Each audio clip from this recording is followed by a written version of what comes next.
Hey, morning. Heart rate 171. In the backpack, about 35 pounds, about 15 something kilos. Uphill we go.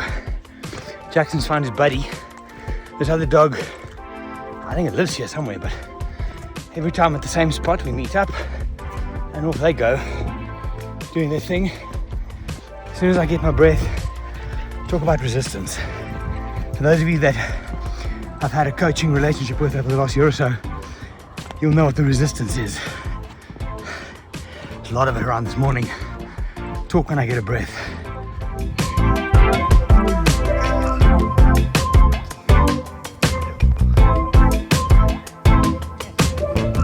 Okay, short break. These two guys, hello. I don't know what his name is, but he walked the whole way with us. The resistance. There's a book called War of Art by, what's his name, Stephen Pressfield. I must have read it 25 times. Most of my coaching clients have read it as well. It's about this thing called the resistance. It's this ever-present, heart rate is 158 coming down. It's this thing that's always there. It's the thing that makes you not do things. The resistance, we'll talk about it more at the top, but it's that thing when you wake up in the morning. I got to bed about 10:30, fell asleep, up at about 2, didn't sleep well. Don't know why, first time in a while. Feel like I have a hangover, feel like groggy in the morning. Haven't had a drink, not in 8 months, so it's not that. But you wake up and there's this little voice saying, nah, you know what? It's not necessary today. You don't have to do this today. That's the resistance. So I think, fuck it. Get up, have coffee. At home, sit having coffee. Resistance is like, you know what, yeah, this is cool. We'll just do this. This is fine. Then it's like, fuck it. Get your shoes on. So I put my boots on. No, I put my Birkenstocks on with my hiking gear. Get in the car, drive to get a cappuccino on my way. Stop there. Resistance is like, it's still pretty close to home. It's a 30-minute drive to get out here. Resistance is like, have the cappuccino, go home, just fucking watch NBA or chill or something. The resistance is real. It's the thing that doesn't make you answer email, doesn't make you return a message, doesn't make you go to the gym, doesn't make you resist when you have to eat things. It's fucking real. But I'm gonna go up the hill and we'll talk more about it there. Jackson's ready. Look, Jackson. Well, that didn't work. Here we go. Hey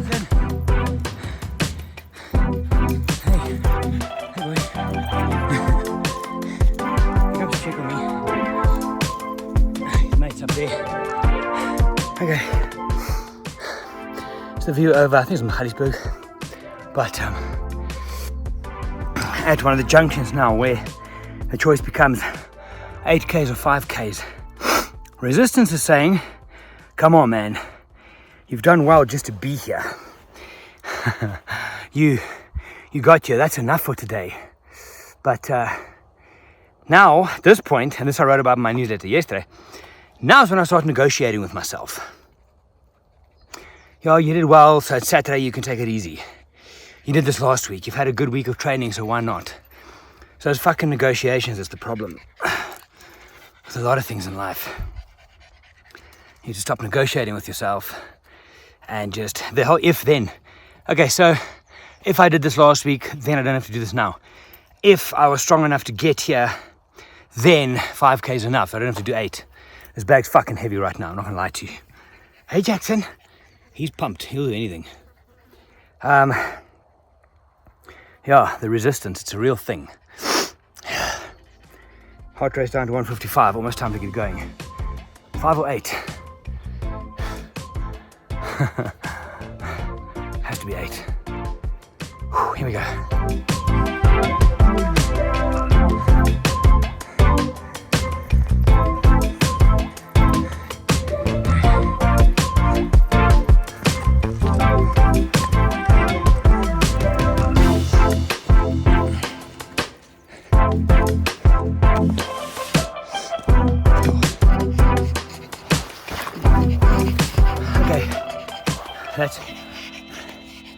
That's Jackson breathing, not me, but I'll get some water now. The thing with resistance, right, is it stays, doesn't fucking go away, and it comes back every day. So, Jackson, come.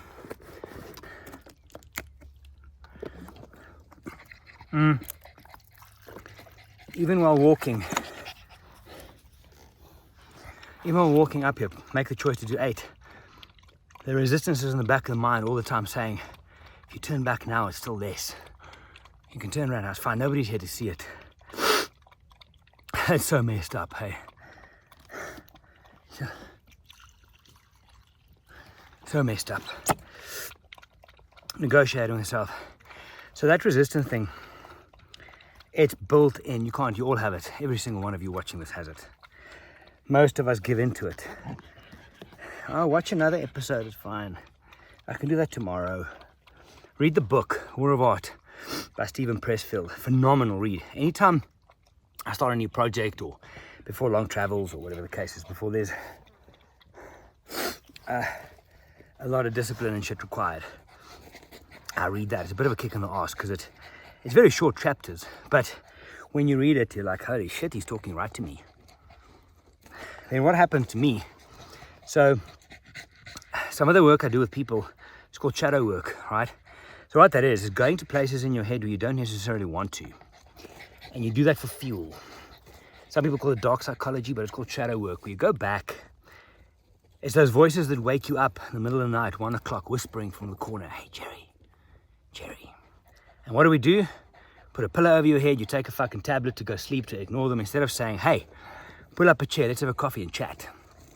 So shadow work is basically going back and using things like past trauma, disappointment, regret, anger, guilt, shame, embarrassment, all of those things. And that's what makes up the voices in your head. And I'm sure you're thinking of something right now. And be able to take that and channel it into energy.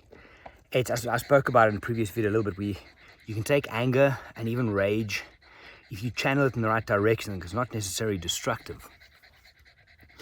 But this last while up this hill, it's a fuck off hill like this, and there I had to go a little bit dark, and then you start competing. I start competing with those emotions and the people involved and whatever it is that comes from the corners of your mind. There's a very good exercise that I've done with some people, where you take time and you actually go there on purpose, and it's very uncomfortable, but where are we going with this? Anyway, Jackson, come. Good boy.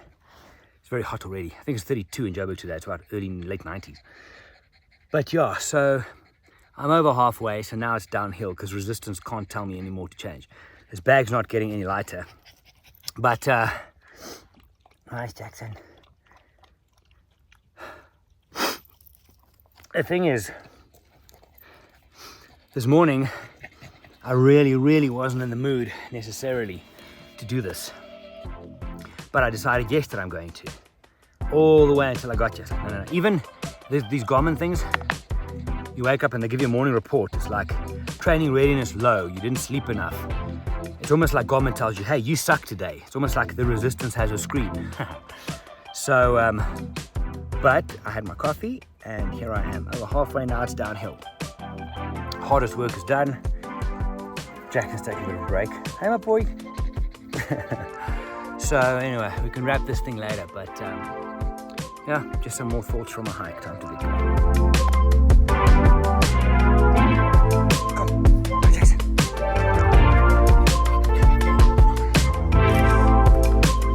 You see, the idea of using all of the dark things, dark thoughts, heavy emotions, guilt, shame, anger, all those things. I think the most famous example is Kobe Bryant.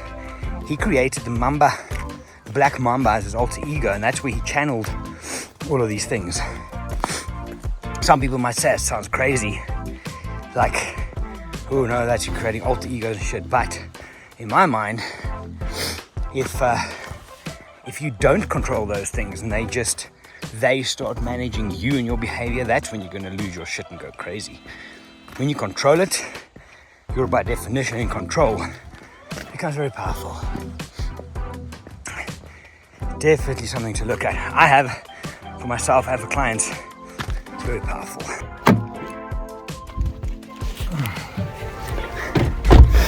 Hey. Okay, done. Jackson, done? He's very done. So, that was probably one of the hardest hikes I've done in my life. And the whole thing with resistance is already, because I've been doing this for a few weekends in a row now, already my head is saying to me, hey, next week, just put in your head how difficult this was, because next week's gonna suck balls. Anyway, yeah, good hike. All the fucking resistance, but it's good to be done. Sense of accountability, sense of feeling good. Yeah, I'm tired now. But it's done, so I've got nothing else to share. I'm just tired. I'm gonna drive, put the aircon on, put a podcast on. Jackson's out. I'll see you later. Have a good one. Bye.